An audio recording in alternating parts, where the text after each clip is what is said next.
Bonjour à tous, bienvenue pour un nouveau Tour d'Europe de la presse. Ce jeudi 19 septembre 2013, on débute notre périple par la France, avec l'équipe qui revient largement sur la défaite de l'OM contre Arsenal 2-1 en Ligue des Champions. Pour ce journal, les Marseillais ont été trop naïfs, tout comme il y a 2 ans face au même adversaire sur la scène européenne.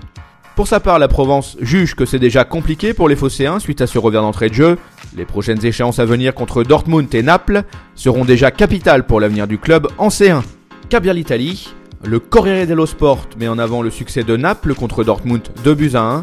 Les journalistes italiens jugent que les Partenopei ont pris un bel envol en débutant parfaitement leur campagne en Ligue des Champions. Dixit Tutto Sport, l'avenir de Fernando Llorente à la Juventus s'inscrit plus que jamais en pointillé. L'attaquant espagnol est la 4e roue du carrosse à Turin. Même s'il attend d'avoir une vraie chance sans faire de vagues, El Rey León pourrait changer d'air pendant le mercato hivernal. On file de l'autre côté des Pyrénées.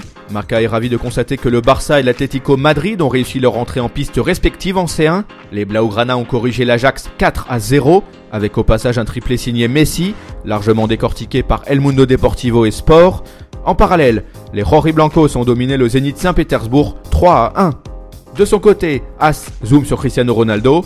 L'attaquant a inscrit 206 buts en 204 matchs pour le compte du Real Madrid. Le Portugais a donc battu la légende Ferenc Puskás, qui en avait marqué 205 en 204 rencontres durant les années 50-60. De l'autre côté de la Manche, autrement dit en Angleterre, la défaite de Chelsea face à Bâle, 2-1, est largement commentée par les médias britanniques.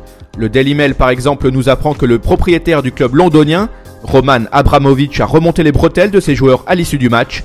De son côté, le manager José Mourinho a déclaré qu'il est responsable de cette défaite face aux Suisses. Le Daily Mirror, quant à lui, relaye un entretien avec Vincent Kompany. Le défenseur central de Manchester City a confié qu'il est pressé de défier Wayne Rooney à l'Etihad Stadium dimanche prochain. Le Belge n'a pas peur de se frotter à l'attaquant de Manchester United, même si ce dernier est en grande forme. Voilà, cette revue de presse s'achève.